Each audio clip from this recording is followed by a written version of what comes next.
Guys, we're working on a 2014 Ford Escape. It's got the 1.6 1.6 liter engine turbocharged, and we got this car. We bought this car at the auction because it had a starting issue, but it was misfiring. It was misfiring on number 2 and 4. So we brought it over here. We checked it out. Somebody did some work. As you can see, they put a brand new pump and a brand new timing belt. But when they did that, when they removed the timing, I believe they didn't use the tools. I don't think they used the tools to set this engine on time. So what happened was, once they turned the engine, the crankshaft was off, and the piston hit the valves. You can see it hit the valves, and it bent the valves on number 2 and number 4. So what we're doing today is we replaced the head. We got a used head. Luckily I had a used head in here, and I knew it was a good head. We checked it, we pressure tested, and we got a new gasket, a new head gasket on it. And we're gonna keep this is a brand new pump, brand new belt, but we actually got the toolkit that is needed for this job.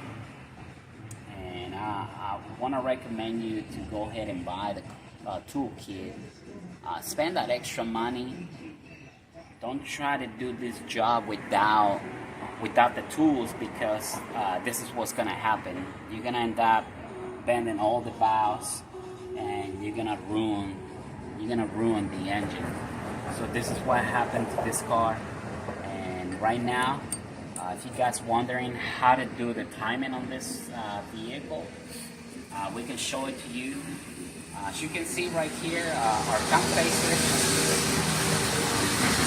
we had to loosen up these 2 bolts. It's got some covers right here. We had to remove the covers in order to get to these bolts. But we're using our tool right here. You see this marks? This mark right here, it needs to be 12 o'clock. On the intake camshaft, it's going to be a dot, and on the exhaust camshaft, it's going to be a line right here. So they both have to be 12 o'clock. And then your cam lobes right here, as you can see, your cam lobes are going to be pointing like this. So once you got your cam lobes pointing up like this, that means you are on the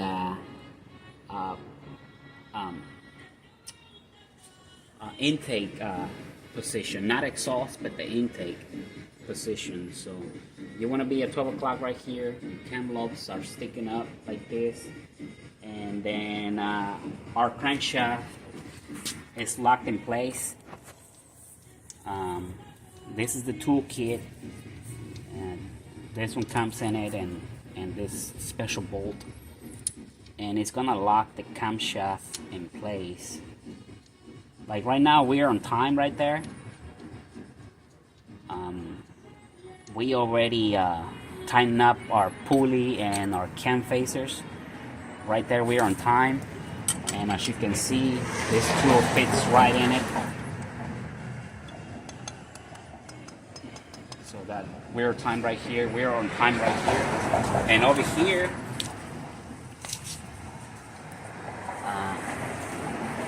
This is another special tool that you have to put, then you have to lock your cams. We were having a problem on this side. Come over here, on this side. We were having problems on this side because, as you can see at the bottom, it's got a gap. You know, so every time we tighten out the camshaft moved slightly towards one side, and we couldn't get it on time. We were having a hard time only with this one. We were having a hard time with this one. So what I did, I made myself a shim. This is from a razor blade. I got this from a razor blade. You know, and what I did, let me show you. Just to offset the gap, you know, I put the shim right here, and then I insert the tool in there, and then I insert the tool right here too.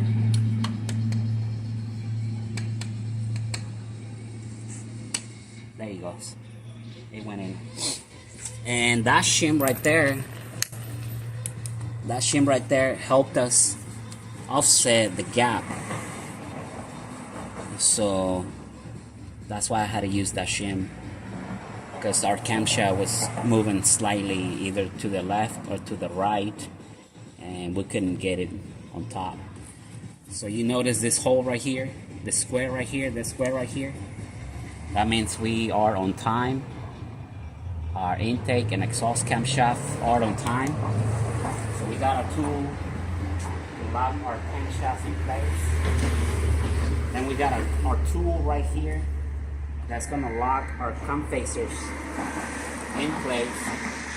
And then we have our bolt right here, special bolt, that's gonna lock our crankshaft in place. We're still missing a tool that is supposed to hold this pulley in place. It's supposed to hold it in place centered with the crankshaft position sensor. But what we did on this pulley, we just made a reference mark, and we put a line, and we put a mark right here.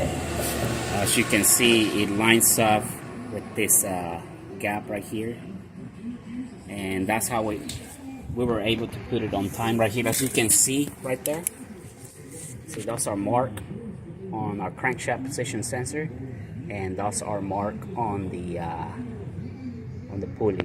So right now we are on time on the ignition timing, and we are on time on the crankshaft. This engine is ready to go, and just to double check, make sure that if you having doubts, make sure your piston, number one piston is up, all the way up, and our piston is all the way up, and this number two is going to be down. As you can see, this is down and this is up. So we are on time. What we're going to do is we're going to remove the tools, and we're going to spin it by hand. We're going to do 360.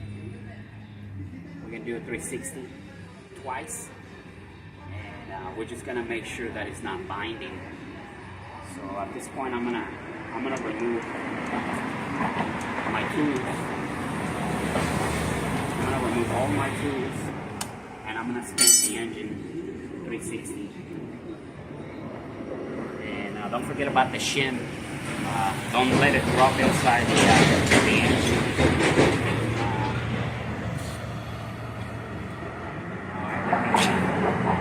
Let me turn it over 360 and make sure we're not binding.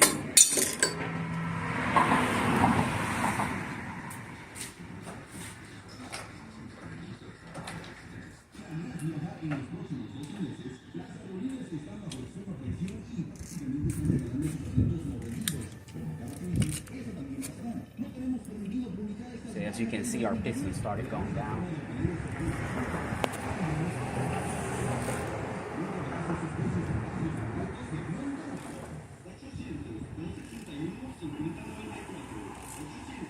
Started coming up, and I'm gonna put it I'm gonna do, it's right there, we are on the exhaust position, so we want to be on the intake position, so I'm gonna turn it 360 again.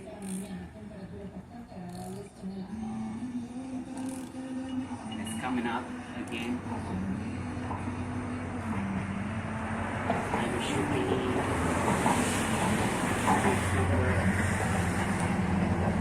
somewhere right there. We should be on time again. But just to double check, we're gonna put the tool again. I didn't feel any binding.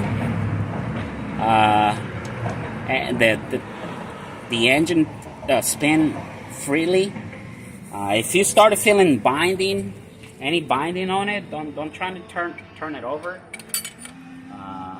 Because most likely, see how the tool fit right in it? I didn't even have to turn anything. And this one is locked in place.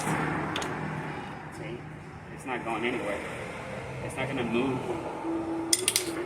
And let's check our tool in the back. Let's put our tool in the back again.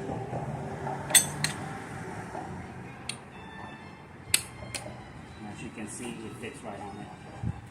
So if you turn it 367, 720 degrees, 720 degrees, because you got to rotate the crankshaft twice. Remember, your ratio is 1 to 2. When you rotate your crankshaft one full turn, this is going to turn twice. So you have to do 2 turns.